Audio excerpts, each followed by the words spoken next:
Good afternoon, everyone. My name is John Calvelli. I'm the Executive Vice President for Public Affairs for the Wildlife Conservation Society.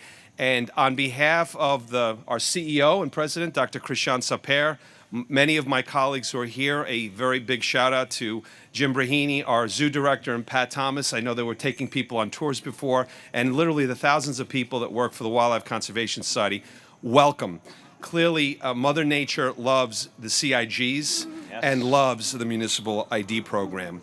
And I want to just very briefly introduce to you the man standing to my left. This is an individual that I have had the pleasure of working with for many, many years. Someone where we share many things in common other than being tall. We are both of Italian heritage, and one of the things that we often talk about is the immigrant experience and the importance of that immigrant experience and the importance of cultural institutions. And behind us stand literally the leaders of the major cultural institutions in New York City. We're here gathered together to tell a story and to be part of something that's bigger than any one of our organizations. The Municipal ID program, a partnership that is going to make our institutions open for all. And what's most important here is that we as organizations feel it is incumbent on us to open the doors of our institutions to the people of New York. And that goes back to the very first moment that we were opened in 1899 right here at the Bronx Zoo. We realized we had a responsibility, and that responsibility is carried on today. So to the man to my left, the mayor of the city of New York, and to the speaker and the city council, we've entered a journey. We started a journey together to talk about the role of culture, the importance of culture, and how culture can play that very important unifying role. And we as institutions felt it was our responsibility to work together. So, to my brother, to our mayor, it is my honor and my privilege to introduce Il Sindaco di New York, Guglielmo de Blasio.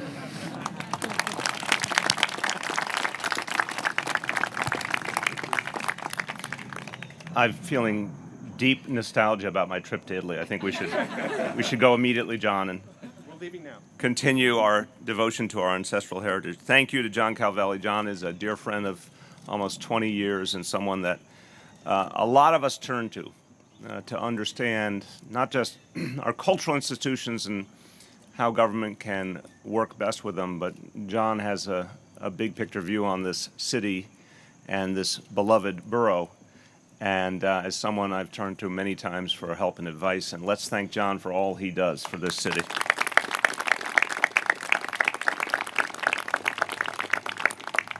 As New Yorkers, we are inherently so proud of the Bronx Zoo. It's one of our greatest attractions. It's one of the things that makes New York truly special.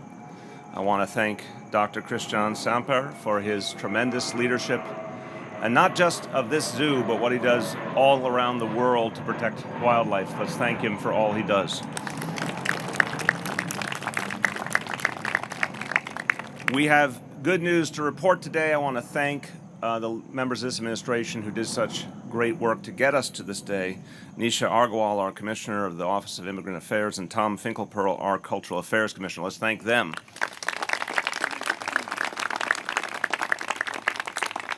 And I will be introducing each and every one of the elected officials in just a moment so they can say a few words, and we appreciate all of their support with the Municipal ID program and all the ways we're going to use it, including this incredibly exciting collaboration with the Cultural Institutions Group. Now, the Muni ID program has gotten a lot of attention for a good reason. It makes sense to so many New Yorkers to include everyone, to respect everyone, to give everyone access to the opportunities of this city. It's very much a part of who we are as New Yorkers to feel that way. And we are looking forward to a historic day, January 1st, 2015, when the Muni ID becomes available. Now, it's a great thing in and of itself, but we said from the beginning, we want this card to do a lot of different things at once. We want to get a lot out of it. And there would be some really fantastic benefits that would come together with this card. And one of them we're announcing today. And I can't thank the Cultural Institutions Group enough for their incredible energy and willingness to be a part of this. 33 institutions, crucial to this city, beloved in this city, quintessential to this city. They have joined together in our plan to have connected to the ID a one-year 1-year free membership in all these cultural institutions, every last one of them.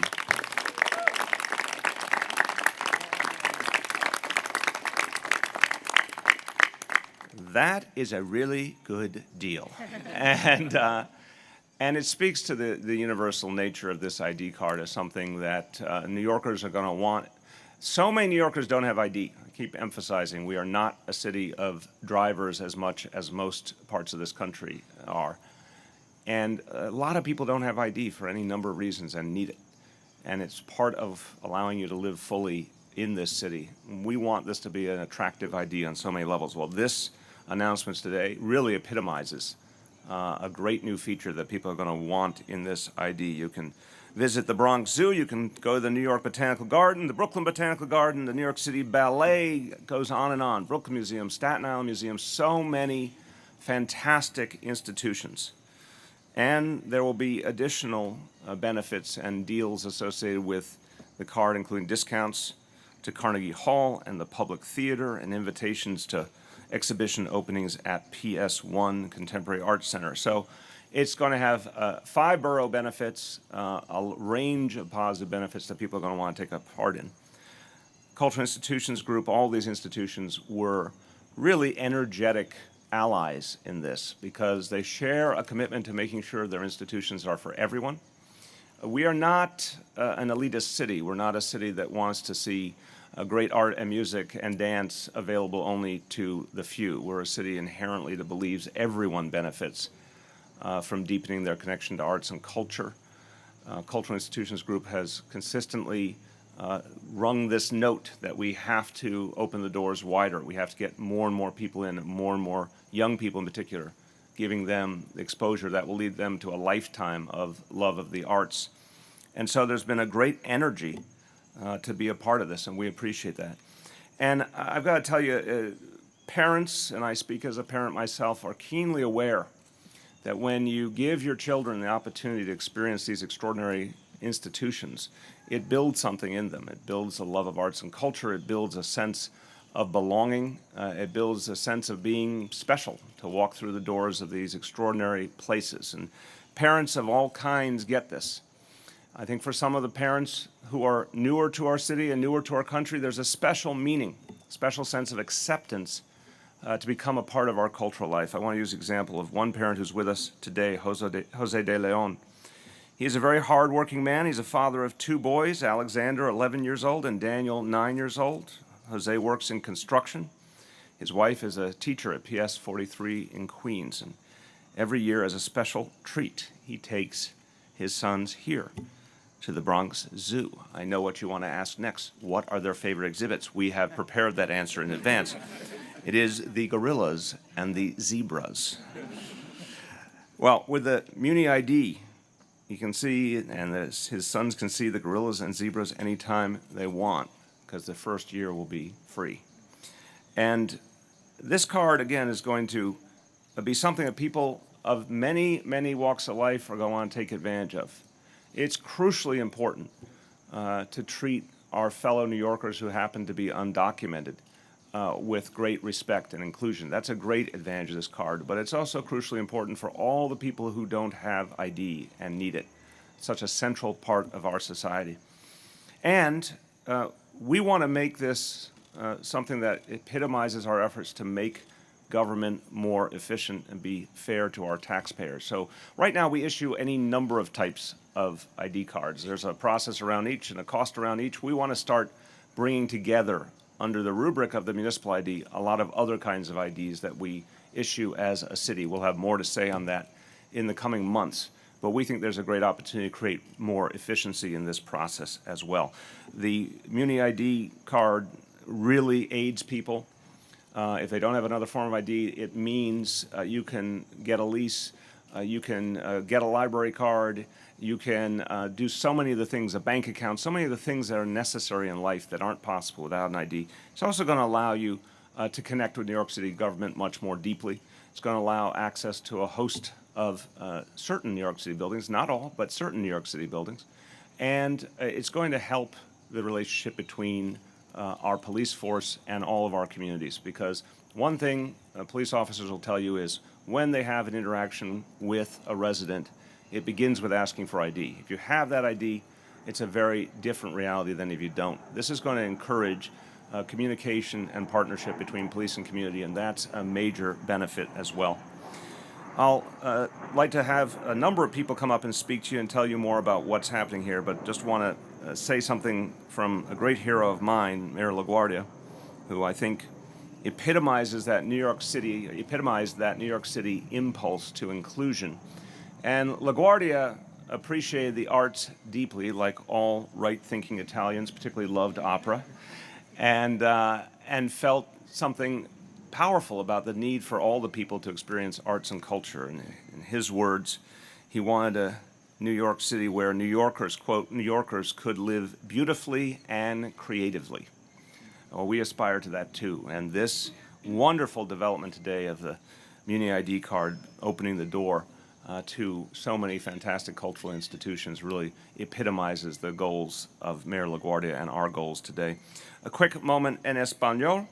Uno de nuestros esfuerzos para mejorar la vida de todos los neoyorquinos consiste en la tarjeta de identidad municipal.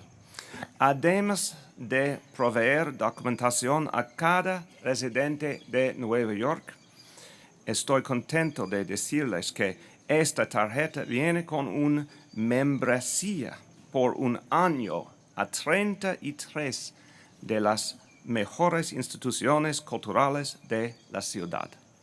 With that, now going back to English, with that, we will turn to a dear, dear friend who has epitomized the Renaissance of Brooklyn and the Renaissance of the Brooklyn Museum and the great inclusive energy of the Brooklyn Museum. He's announced his retirement just a few days ago. I'm not sure any of us is going to let him fully retire because he's been a visionary leader and, of course, a great president of the Cultural Institutions Group and a key partner in bringing us to this day, the president of the Brooklyn Museum, Arnold Lehman.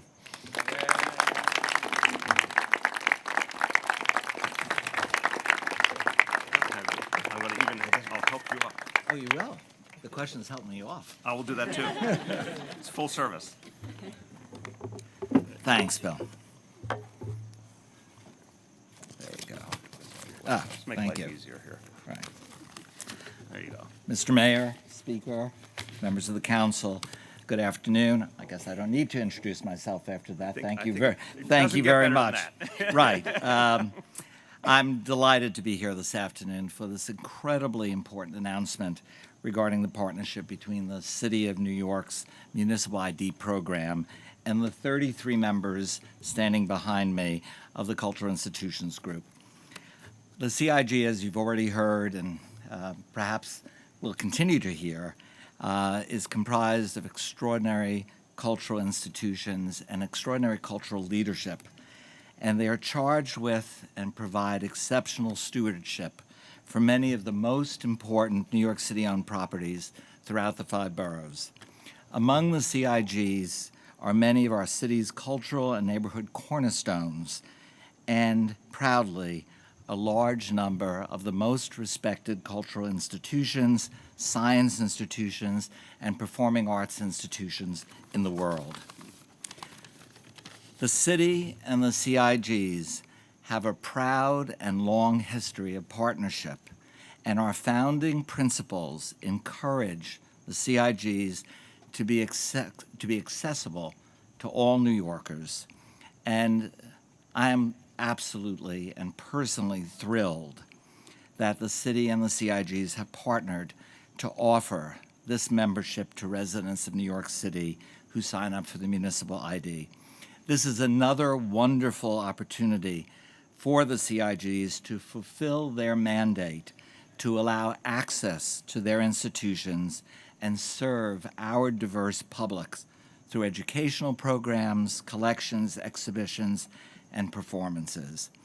And I want to deeply and truly thank the mayor of our great city, Speaker Mark Viverito, members of the council, our Commissioner Tom Finkel-Pearl of the DCA, and Anisha Argawal of Immigrant Affairs, as well as so many members of the administration staff for bringing us all together today, one of the most important days in my career. I think this is a true landmark for the city of New York and for all of our residents, and I could not be prouder to be here and to be president of the CIG at a moment like this. Thank you very much. Yes, you saved the best for last in your long and storied career.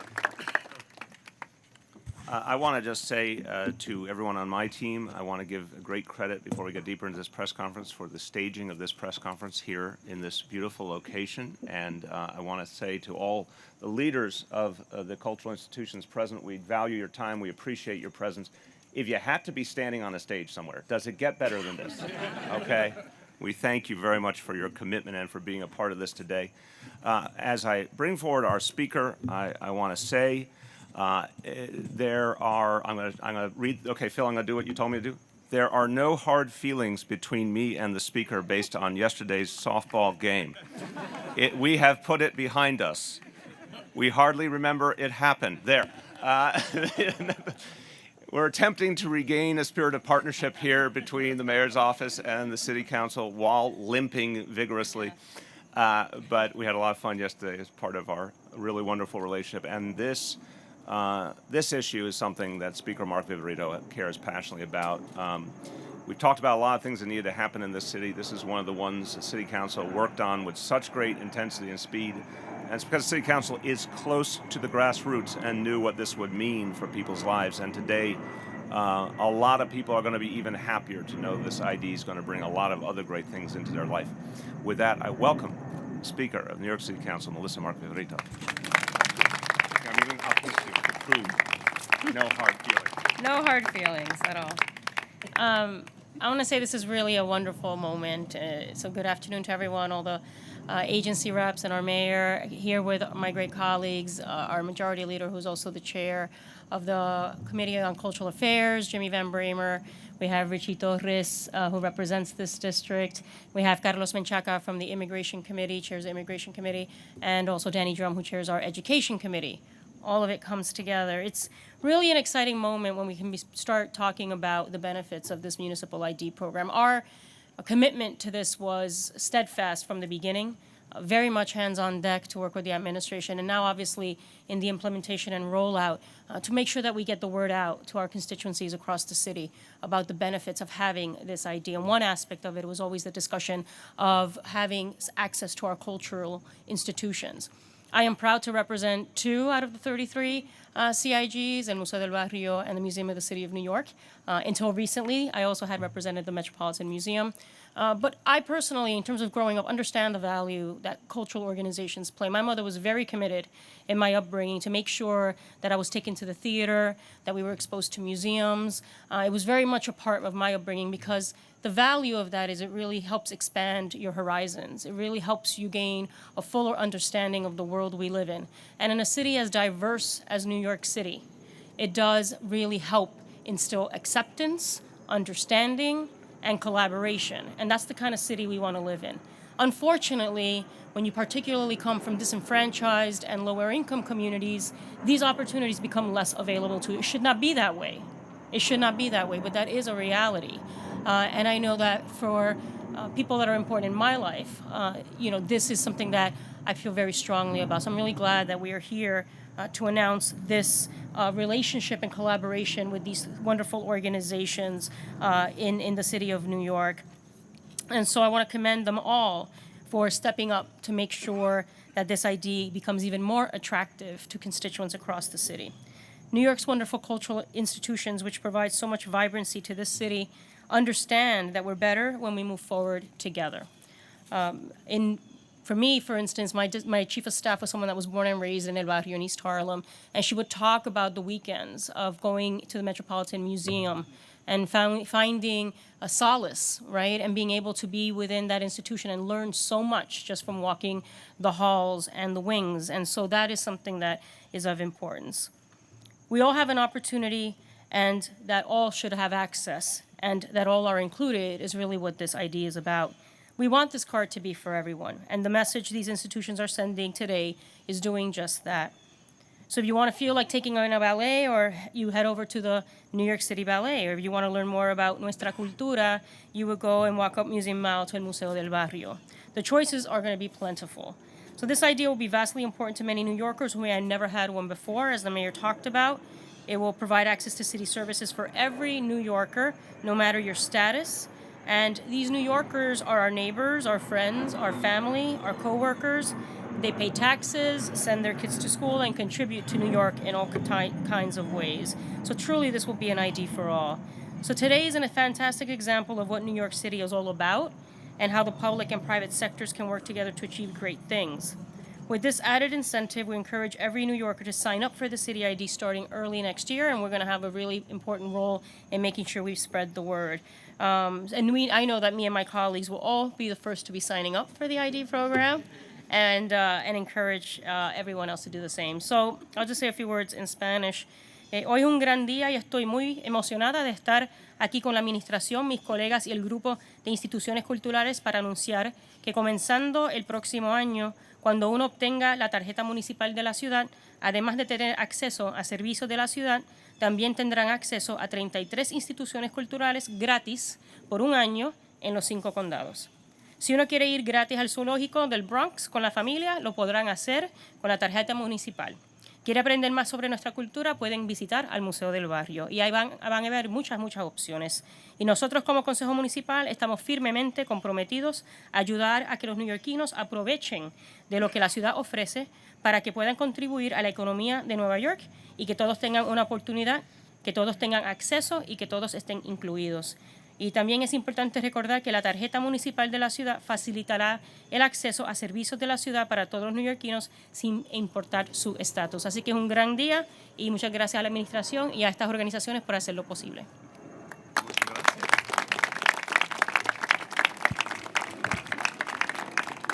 As both Majority Leader of the Council and the Chair of the Cultural Affairs Committee, Jimmy Van Bramer, had a crucial role in passing this legislation and fostering this additional great step forward today. Councilmember Jimmy Van Bramer.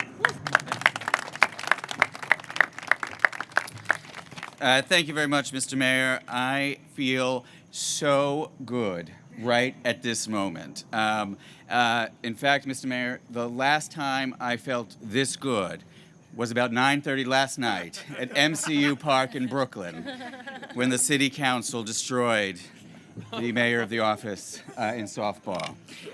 You say. I think this is bringing up certain issues. He's reopening the wound. Victories are important, and this is a great victory for the city of New York in all seriousness.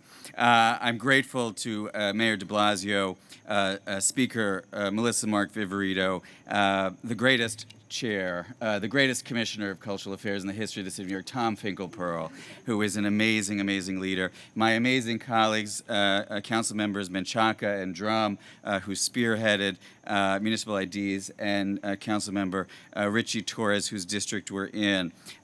Everyone coming together to play a role to make history today for the city of New York. But as the chair of cultural affairs, I want to salute all of the men and women who you see standing behind us. All of these folks, every single day, fight for the people of the city of New York. Every single person in the city of New York. And when their doors are open and they get to show the world all that we have to offer, they uplift everybody, every single person. And it is so, so exciting. I'm so proud to represent all of you today, because all of you have come together to make this happen and to change the way New York City works and to make the arts and culture, dance and theater accessible to every single New Yorker. They deserve a big round of applause, all of these individuals.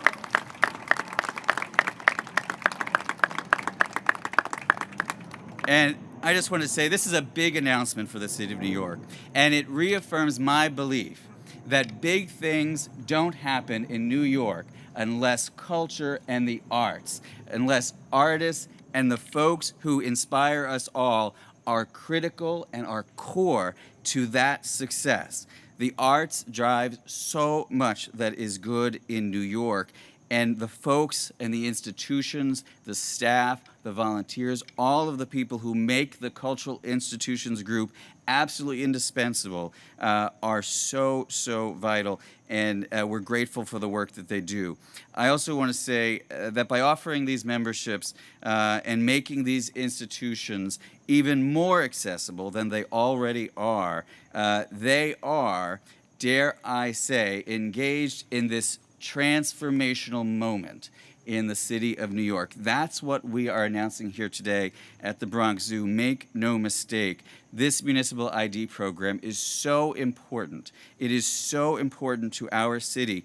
It is the essence of who we are, that we welcome everybody, that we have open arms, and that everything that is good about our city is open to every single person. That is what this is about. So on behalf of all of us in the City Council, but as the person who is lucky enough for the last 5 years to fight for all of the people you see behind us, I say thank you so much for coming to the table and making this moment happen. And Arnold Lehman, we love you so much. Thank you very much.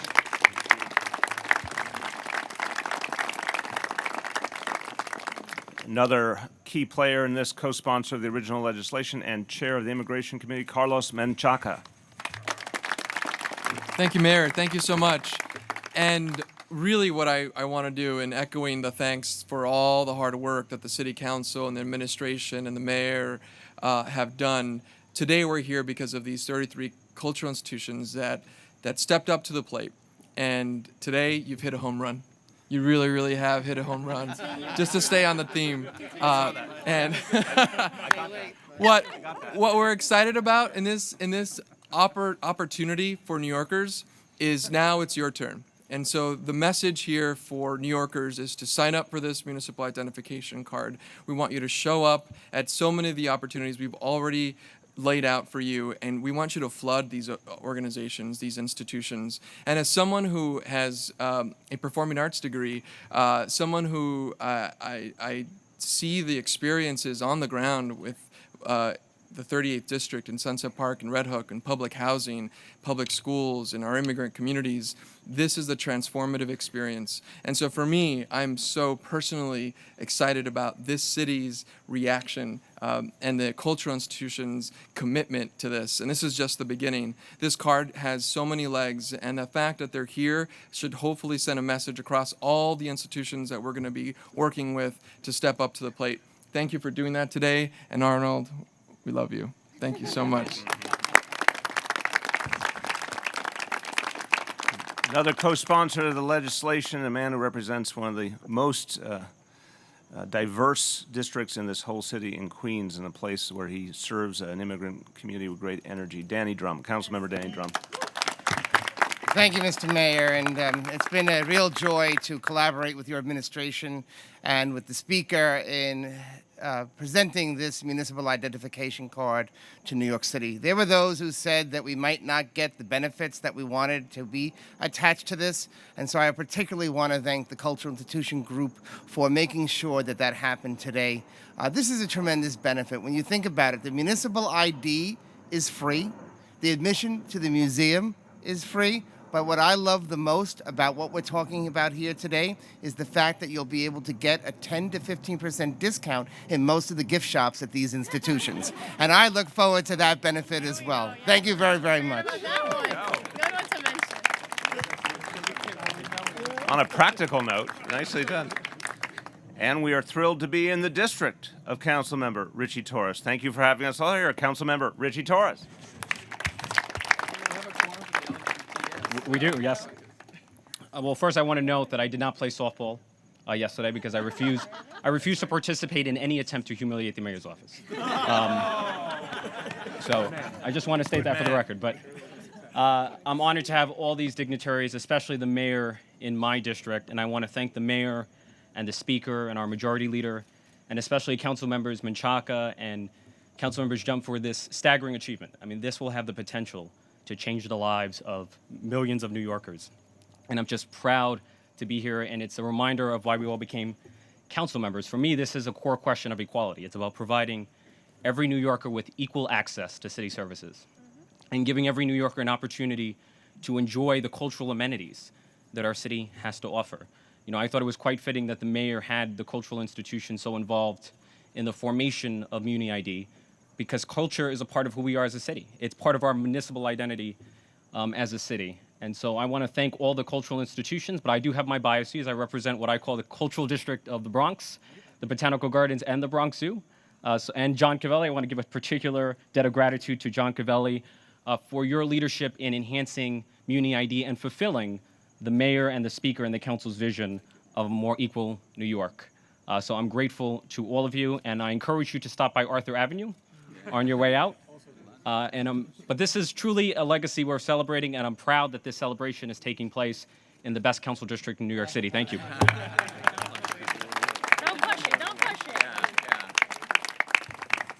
Also honored to be in the district of State Senator Gustavo Rivera. Please join us, Gustavo. Thank you, Mr. Mayor. I have to always, in these types of things, throw up the X. I know you've done it in the past, sir. Thank you. Welcome to the Bronx. And as a proud member, yes, sir. As a proud member of the New York State Senate, I can say that I had nothing to do with all this baseball, is it? Softball, whatever it is that you played. Matter of fact, since I'll remind everyone that the original United Nations Accord was signed in the Bronx, if I can serve in any way to kind of peacefully mediate and bring you all together, I shall. But I'm very happy to be here this afternoon with the mayor and the city council. I will remind everyone that this was an administration under Mayor de Blasio that committed itself to equality for all. That I was very proud to be one of the folks that fought and were successful with the mayor's leadership in acquiring universal pre-K. Just a few weeks ago, we started to have something that they made the centerpiece of their administration. It was successful, and we're in the process of making sure that 4-year-olds across the city have access to universal pre-K. That shows that they put their money where their mouth is as it refers to equality for all. And what we're doing here with municipal ID is exactly that. It is a continuation of the same thing. We're saying that cultural institutions should be available to all New Yorkers. And yes, many of us that are that do have an ID are going to get a municipal ID come January, because I am not. I've never been to a ballet performance, so I will take the opportunity to do that and take many of my constituents with me. So ultimately, what we're doing here today is continuing in what the administration set out to do. They brought all these cultural institutions together and provide access for all, which is ultimately what the administration said it was going to do from its onset. Estoy aquí muy orgulloso de estar con el alcalde y con el consejo municipal. Esto es un seguimiento de lo que ellos han hecho en su administración. Se han comprometido a tener acceso para todo el mundo. Es por eso que hace solamente un par de semanas vimos el comienzo de del pre-kinder, cuando los niños de 4 años en adelante tendrán acceso a eso, miles de ellos a través de toda la ciudad. Y lo que hacemos hoy con la identificación municipal es exactamente lo mismo. Extender esa idea de que esto tiene que ser acceso para todo el mundo. Y con estas instituciones culturales le van a dar la oportunidad a miles y millones de neoyorquinos en tener la oportunidad de participar de ellos. No existía antes la posibilidad, ahora sí la existe, y es por eso que estoy tan feliz de estar con ellos. So again, thank you for coming to the Bronx, and all these cultural institutions. Make sure that you get a municipal ID, that you go to all these cultural institutions. I know I will, and I thank the mayor and the city council for making it happen. Thank you. We have one last speaker. We will then do on-topic questions followed by off-topic questions. Last speaker is who I mentioned earlier, Jose de Leon. He originally hails from the Dominican Republic. He is now a proud New Yorker, a resident of Throgs Neck here in the Bronx, and he's going to tell us what this means for him and his family. Jose.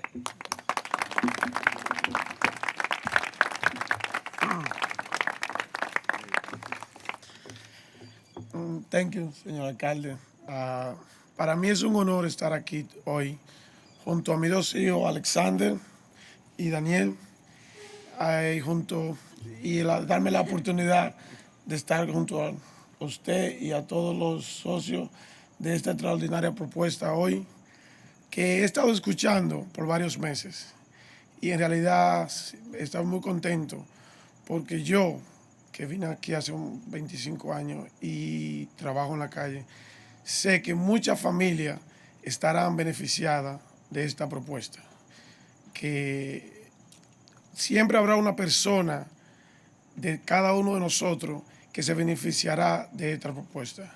Por ejemplo, mi esposa y yo venimos a Bronx una vez, por lo menos 2 veces al año, y como mucha familia en el Bronx y de todos los sitios, aprovechamos los miércoles, que es un día que usted puede pagar lo que usted quiera.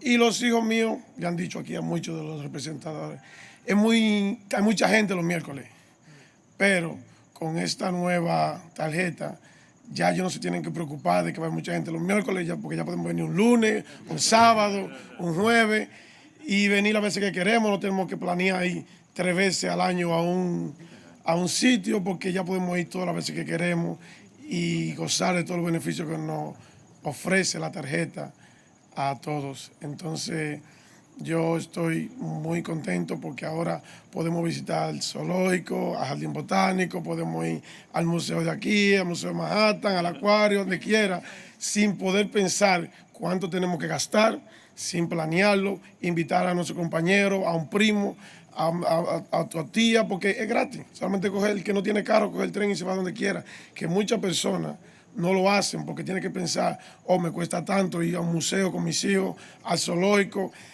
al Museo de la Historia Nacional, $100 casi por ir, ahora es gratis. Todos tenemos que aprovechar esta oportunidad para visitar y enseñar a nuestros hijos la cultura de todos los países, especialmente la de nosotros aquí, Estados Unidos, y todos muy contentos con esta propuesta. Y le doy las gracias al alcalde y a todas las personas que están detrás de esto. Y yo sé que esto va a ser un buen proyecto para todos los neoyorquinos, inmigrantes y no inmigrantes, porque todas las personas se van a beneficiar de esto. Voy a decir un poquito en español, en inglés, I came here about 25 years ago, and I moved to New York City, and then I know if we would have this idea available back then, it would be a lot easier for me, my families and friends that have been living here for that long. And that's why I'm here to thank the mayor to make this happening and make this being available for all New Yorkers to have access to go to all these places that probably they're not even thinking to go. So I thank the mayor, I thank everybody, and let's hope this work and everybody have to talk and tell everybody so we can go everywhere. Thank you.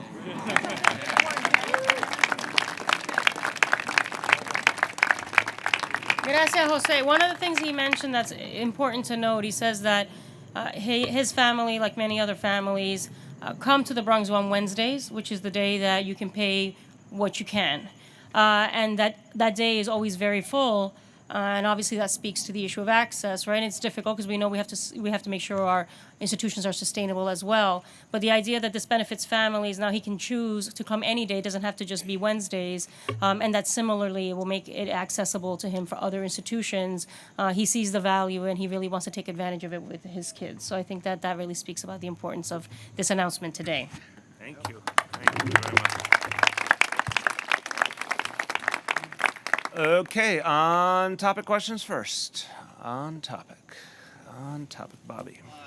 Do we have an estimate? Is there a way to quantify what the loss will be to some of these cultural institutions as a result of giving away the free membership, and will that be made up in some other way? So I think the shorter answer to that is that there's no clear exact way, but one of the things you have to understand is this is for new members, right? So if you're currently a member of one of these institutions, you're not going to be able to get a new membership. So this is access also to the cultural institutions for additional members that they don't currently have. It's a 1-year proposition. So after that year, the institutions will be able to go and find, they'll have the email address of you if you've signed up to be a member of Natural History. And then they're going to ask you to become a member, to renew a membership. So we think that in the long run, it's going to be a proposition that could actually improve the membership quantities at those institutions. This is all in the future, so it's somewhat speculative, but that has been thought about a lot, yes. I'd like to just add I think we have to remember what these institutions are here for, and how deeply felt the commitment is by these cultural institutions to be available to all New Yorkers. So I don't think anyone's content if you say, you know, there's tens of thousands, hundreds of thousands of people who could be coming each year and aren't coming in and aren't experiencing all this. I've talked to so many of these leaders behind us. They're passionate about wanting more and more people to experience their fantastic cultural institutions. So from my point of view, this is about the mission. The mission is to expose this entire city to our extraordinary cultural assets, to break down barriers, to make it more inclusive. That's good for everyone. That's in the public interest. Then if you want to go to the narrow economics, I think Tom's 100% right. In the short run, people get in for free. In the long run, they become lifetime members and they keep contributing to that institution. Jennifer? Do you know how many people you expect to sign up? And also, like, to take advantage of this? And also, can you just explain why you think it's important that more than just undocumented New Yorkers sign up for this? Like, why is it important to you that everybody, all types of New Yorkers sign up for this? So I'll have Nisha come up in a second on the early projections. I think I do want to emphasize the word early. It's mid-September, and this is going to launch on January 1st. So, we'll have more to say as we get closer about what we're projecting and how the application process will go. And then really the measure will be throughout the first year, getting a sense of who really does come forward. But the value here is, look, we again are an unusual city. People come in and out of here in so many different ways. Again, so many people who don't have driver's licenses alone. That makes this a card that brings real value. I think I start the equation from a public policy point of view that says the absence of an ID card is a problem in our society. It really inhibits the ability of people to do a lot of the things they have to do, and a lot of their interaction with government is inhibited, including the connection with the police force. So I think there is a larger public policy value in everyone having an ID. Every parent will tell you how much they want children to carry ID when they go out. I mean, it's a real foundational concept here.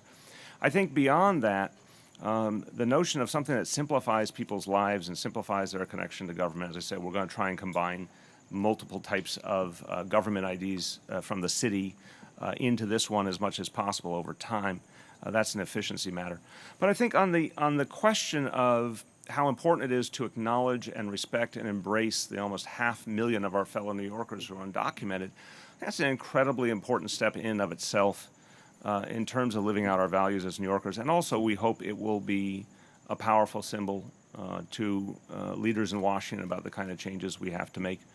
It's very important that it be recognized that this card is something that has something for everybody in it who doesn't currently have a form of ID. Want to go on the projections? So as the mayor said, it's early in our process of implementing this ID card, and so we're finalizing our sort of enrollment system, and we'll have very soon some very clear targets. To give you a sense, in other cities that have a municipal ID, about 1% of their population signed up for the municipal ID, but they didn't have deals like 33 world-class cultural institutions offering free membership. So we're expecting to do a lot better than other cities have done and should have clear targets very soon. On topic, Rich?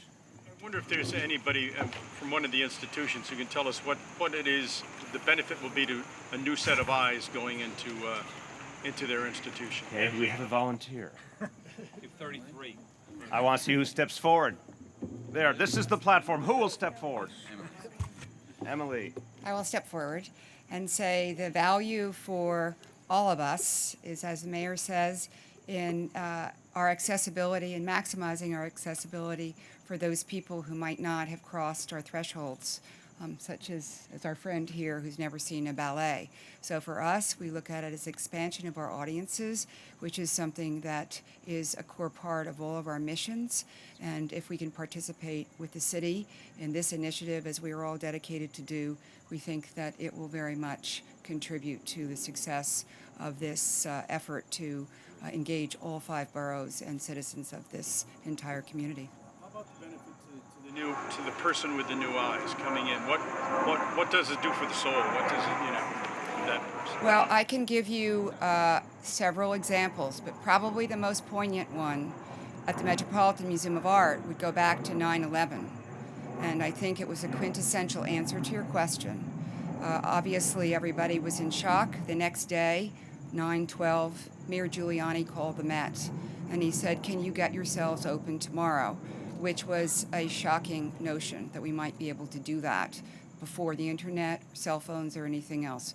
But we did it, and the next morning, I will never forget the image. There were thousands of people outside the Metropolitan Museum of Art from all of our boroughs and a lot of our international tourists who were in the city at the same time.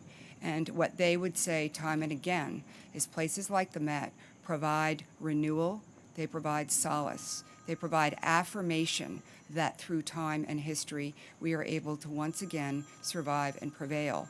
And I think that is at the core of what we can do for our citizens and the people who visit all of our institutions. And I think my colleagues would agree, and certainly anybody who'd like to add. I'm going to bring up John Calvelli. Thank you very much, Emily. I also want to congratulate Emily on her extraordinary tenure as chair of the board of the Metropolitan Museum, and thank you for sharing. I think to Rich's question, I think that was the perfect example of what culture means in the city to people, how it sustains us in so many ways. John Calvelli wanted to add. I just wanted to add another point to it because the mayor spoke about mission. So the mission of this organization is to help educate people about the natural world, about biodiversity. We're going through one of the greatest extinction crises the planet has ever seen. So at the end of the day, what we're hoping to do is as people come here, they learn what is happening in the world by coming to an institution like the Bronx Zoo. Fundamentally, what we're doing is we're helping to educate the next generation of leaders that they have a responsibility to help save the natural world. That is an intangible, but is very important in terms of what we're trying to do for the people of New York, and really, we have to be global citizens. Amen. Thank you very much. Emily. Hi, Mayor. You said that the ID can be used to access certain but not all New York City buildings. Can you give some examples? And also, I'm curious about the other logistics, like what the fee will ultimately be after the first year. Yeah, the example we've given before, and again, all the details will be sketched out as we get closer, but there are any number of places you go for an appointment and you're asked for an ID. And you're going for a job interview or whatever to get qualify for a benefit or whatever it may be. So it's just going to simplify that process to have a readily recognized ID available. When I say not all, I'm stating the obvious. There are secure facilities that a general ID doesn't get you into. Jillian. You mentioned some of those details being sketched out as we get closer to January 1st. Can you give us any sense of where you are in terms of you're talking with financial institutions about whether or not they'll accept the ID, and in terms of determining what kind of documentation people will need to present in order to get the ID? Any requirements? I'll bring up Nisha to go over the details. I want to say I think the process of getting to the definition of what would be required for the ID and how to make it secure was a very impressive one. A lot of research was done in terms of the other cities that have municipal ID. The City Council worked very closely with administration. NYPD was deeply involved every step of the way in terms of ensuring the kind of qualitative level necessary to make sure it was a secure and accurate ID. So we feel very good about the foundation that's been laid, but Nisha will talk about the next steps. So in terms of some of the details of the program, draft rules were initially promulgated and are available now, and there will be a public hearing in early October to discuss things like what documents do you need to bring to be able to show identity and residency, what are some of the other rules and details of this program. So I'd encourage folks that are interested in those details to look at the rules that are available. And then in terms of the financial institutions, we're in active conversation with the financial institutions as well as with their regulators to hopefully be able to announce soon enough the commitment of financial institutions participating with the municipal ID as well. I had a question about the free part. So if you come to a museum or you come to the zoo with your municipal ID, you don't just flash it and get in, you have to sign up, or what's the process exactly? So once you apply, once you have your municipal ID, you're going to then be able to go to the institution and again apply for your membership, right? And so you're going to get the membership. There's a membership package. I think all the membership packages for all of the institutions are going to be in the press release. Is that correct? Yes. So the press release will show you all those institutions. But it's a two-step process. You get your municipal ID first, then you go to the institution and get your membership. And at the entrance, you'd be filling out. Yeah, or you go to the desk at the Metropolitan Museum, et cetera. Yes, exactly. On topic. Is that a question on topic? Go ahead. Mr. Mayor, will this be available to New Yorkers who are not undocumented? Will be available. New Yorkers who are not undocumented. Is Yeah, absolutely. It's available to any New Yorker who wants to apply for it. Again, I think the people going to apply for it the most are people who don't have other forms of ID, but it's available to all. Facsimile of the card you can show us now? One more time. Do you have a facsimile or a mock-up of the card you can show us? What I think we do. Do we have one that's public yet? We can't show it to you now, but we are working. It's on it. close. It's close. We're going to get there very soon, and you'll be the first to know. On topic, yes. Mr. Mayor, other than these cultural benefits, why else should somebody who has a driver's license or has a non-driver ID or could go to the DMV and for $10 get a non-driver ID, why should they sign up for one? Look, I think we're going to make this a very straightforward and accessible program to get an ID. A lot of people don't run to the DMV. It is not, I mean, even though the DMV's made a lot of progress, it's not necessarily the place people look forward to going. And even $10 for a lot of people can be a lot of money. So the goal is we want a simple, universal, readily available ID. We think that's all to the good in this society. Last time on topic, please. Are there still further efforts to secure more cultural benefits, maybe in like the sports realm or? These guys. Yes, so this is not the last you will hear of benefits for the municipal ID. Beyond the cultural institutions, we're talking to lots of private retailers, other sort of iconic New York City organizations. So expect lots more bang for your free ID card soon. Please. So does the ID have any form of, I guess, characteristics that can't be copied, like a barcode, or what makes it from not being able to be duplicated? Yep, so the ID card will have a barcode, a unique ID identifier. There'll be lots of things like a hologram and kind of other security features that make it will look more like a driver's license than other sorts of ID cards. And so it'll have a lot of security features to ensure that it can't be duplicated. And when individuals apply, they'll have to provide the documents will have to establish their age so that you don't have underage people trying to use this card for purposes that they shouldn't be using it for. Scanner that accepts driver's license, like at somewhere where they're serving alcohol, it would go through. And Right. So there's a barcode that'll be on there that could be used also for other purposes to facilitate access. Let's try some off topic. Please. Okay, not to rub it in, but I have a feeling I know what the topic is. how are you feeling after last night? And I'm pained. I'm pained in more ways than one. The New York Times kind of tend to opine that it was your first base plane that cost the mayor's office I will say that after the first at bat and Speaker Mark Viverito's wily pitching caused me to lunge at a pitch I never should have taken. And then, on my way to first base, immediately pull something in my thigh. This was not the game plan. So I think my first base play went steadily downhill, and I said to, where's Skipper? Skipper, where are you? He left, huh? He doesn't want to take tough questions.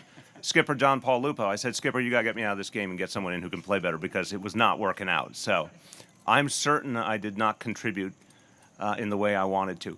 But I do want to note, as soon as I left the game, the team scored 7 runs and came back immediately. So that's my version of leadership. Yes. On the 15-year-old girl who went missing from the school, can you just talk about the city's position? I know that it was the administration's position that there shouldn't be mandatory audible alarms on school doors. It should be left up to the discretion of the principal, right? Is that something you might rethink? No, first of all, we are working to determine how to best ensure that every school has the alarms it needs. It's just we wanted to do it in a way that worked for each school. So that's an ongoing effort, and we've been obviously communicating closely with the city council on that. But this is more than just a question of alarms, and this is a very troubling situation. I want to first speak as a parent. I was very unhappy to see that a child with these profound problems was not supported better by that school. Every parent feels a sense of vulnerability when they don't know where their children are, and a child with such severe special needs, my heart goes out to those parents and that family for what they went through for all those hours wondering. It's not acceptable that this happened. And I want to be very clear that anybody who works for me, and that means everyone at the DOE, is going to be held to a very high standard. And if this happens, anyone who had responsibility is going to feel some consequences, because it's just unacceptable that we don't watch out for every child, particularly our children with special needs. So this is a moment that we're going to use to get a very clear message across to all our employees that this is unacceptable behavior and it won't be tolerated. Following up on that, my understanding is that Avante's law allows the administration, I think, until May of next year to sort of examine what schools need in terms of whether it's alarms or other other tools. Do you believe, given what happened yesterday, that the administration sort of needs to step up that process and get to a conclusion before May? I feel, given the size of the school system, that the law was structured properly to acknowledge the time it would take to reach across the entire system, and that we're moving anytime we see an opportunity to add equipment in more quickly, we'll certainly do it. But again, I don't think this example, from what I know of it, and I will hasten to add, there's an investigation going on. We have very preliminary information. We won't get the full report until we have had a full investigation. But this strikes me as human error. This does not strike me as an equipment problem. This does not strike me as the problem of the lack of an alarm. This strikes me as people not doing their job. And so we need to address that problem too. Alarms, and equipment are part of the solution. We're acting on that, but there's something much more fundamental we have to get at here, that any public employee that doesn't watch out for a child is not doing their job, and we have to fix it. Yes. You did a report about the Nicholas Rivera Center, ACS Center in Cubes Bay, and 1,600 reports of missing kids, many of them brought back in handcuffs. Have you directed ACS to look at this policy? Yeah, I mean, that's, as you know, that report referred to cases going back a few years, and we certainly raised concerns. I know Commissioner Carrion was looking at that situation very closely and trying to figure out how we can create a properly secure environment. We are devoted to community-based solutions. We think there's a lot of reasons why that's the smart thing to do, but they have to be secure at the same time. So you'll be hearing more from ACS on that. Well, I think the use of handcuffs is an issue that really depends on the circumstance. I don't want to comment across the board because it really depends on what their interaction with the police was, for example. But what I think is obvious is we have to get to the bottom of making sure that kids do not leave secure facilities unless they're supposed to. Jillian? I was wondering what your thoughts are on a poll showing in the 11th Congressional District race that Michael Grimm, Congressman, is currently in the lead over Dominic Recchia by 4 points, and I was wondering whether you'd be campaigning for Mr. Grimm. Oh, I'll certainly campaign for Dominic. I'll do anything that would be helpful to him because I believe very much that he should be the next congressman. I worked with him closely in the city council. He's a very effective public servant. He's a very down-to-earth guy who understands what people are going through in that congressional district. He's a public school parent. He was a school board member, and he really understands the lives of people who are struggling and need help from Washington. And Mr. Grimm is part of a Republican majority in the House that has not addressed the problems of this city or this country. So it's absolutely time for a change. The poll says to me something very simple, which is when an incumbent is essentially neck and neck with a challenger, it means the challenger is surging and the challenger has a very good chance of winning. I think Dominic's going to win. Sally? In a report today, NYCLASS said that they're not willing to accept any compromise on the horse carriage issue besides the electric cars. I was wondering if you could weigh in on that, if you feel similarly about, any particular compromise. I think you know me by now, I don't do hypotheticals and I don't bargain against myself. We're going to see legislation put forward very, very soon. That's going to represent our vision of how to solve this problem. I've said very simply, we should not have horse carriages on the streets in New York City. And we want to make sure, of course, there are employment opportunities for the folks who currently do the work. But we'll put forward the proposal that represents our values, then there'll be a legislative process. Can you explain the ways in which your wife, Shirlane, is a consultant to City Hall, was a consultant during your first 5 weeks in office, and don't you think that the public has the right to know how she was involved in any sort of major decision? I think I've described it dozens of times. She is the most important advisor in my life. I've said that over and over again. I consult with her all day long. the role she played in helping us put together our platform last year, put together our team this year, and a lot of the core things we're working on. She played a crucial role in our UPK effort. I mean, it's impossible to summarize all the things that my wife has done as part of this team. So I think it's self-evident she's my most important advisor, and I think it's quite clear why we think that the position we're taking makes sense. Yes? Mr. Mayor, what was your reaction this morning to the report about the disparity in Manhattan between the rich and the poor and it leading the nation? Look, it's an unacceptable state of affairs. It's something we have to grapple with. I by the way, I don't feel lonely as a voice on this point. Lloyd Blankfein talked about this pretty powerfully a few months back. Warren Buffett's talking about it. I think last year there was some inference in some of the public discourse that talking about the Tale of Two Cities, talking about inequality was somehow divisive or unusual. I think it's becoming the consensus position now. We have an inequality crisis in this city. We have an inequality crisis in this nation. If we don't address it, it is at our peril. And we're trying with all the tools of local government to move every agenda item we possibly can as quickly as possible. Pre-K, after school, paid sick leave, affordable housing, minimum wage. You know, you go down the list. We're going to work on every front we can. We need partnership from the federal government. The big missing link here is we need a federal government committed to addressing income inequality. We don't have it now. I'm hopeful that these congressional elections will change things. But I'll tell you something, if we don't have a Congress willing to take on this issue, it will undermine this nation. It will make us less secure. And this has to be treated head on. Jennifer? When you talk about employment opportunities for the drivers, for the horse and carriage drivers, Yes. like what do you mean? Do you mean you want them to drive these electric cars? Sure. Or like what employment opportunities are Well, there? I've talked about this for a long time, so I just refer to you to many, many previous statements and the platform and everything else. We've talked about that. I think the electric cars are a great alternative. There's work to be done to see if we can get all the logistics worked out, but I think the notion of saying we have a thriving tourist industry, almost 55 million tourists last year. Lots of people want to experience the city in lots of ways. I've always believed if we could make the model of the replica electric cars work in Central Park, that there'd be a huge audience for it. But whatever specifics are worked out in the legislative process, I want to make sure that anyone doing the work now in the horse carriage industry has an alternative opportunity for work. I want to make sure people have continuity economically. They don't want that. And also they say they haven't talked to your office about that option. Well, we're going to look, first of all, I think public policy making is about deciding what's best for all the people and for our larger society, and there's always going to be different interests who have different desires in that process. There's going to be a very comprehensive legislative process where all voices are going to be heard, and we'll certainly talk with people from the industry and others. But the bottom line is my job is to, first of all, follow through on what I said had to happen. Second, to come up with a plan that ends something that does not make sense in this city, which is the horse carriage industry, and get people who are in that industry a new opportunity. And I think we can do that. Let's go, guys. Yeah.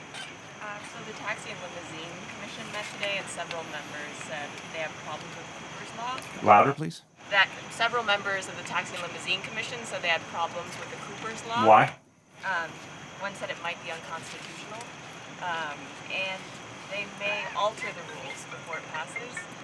My question is, if it goes into effect Saturday, how will you move forward? Well, individual members of the commission can have whatever view they want. I respect that, but I have no reason to believe it's unconstitutional. I mean, a lot of work on both the council side and the mayor's side went into it. I think a lot of legal minds looked at it and thought it was quite sound. Look, I think it's a necessary law. I think it unfortunately sprang from a tragedy and one that many families have experienced, and we have to address this challenge much more aggressively. So if someone wants to legally challenge it, that's just another day in New York City, but we are confident it's a legally sound law and a necessary law. Thank you, everyone.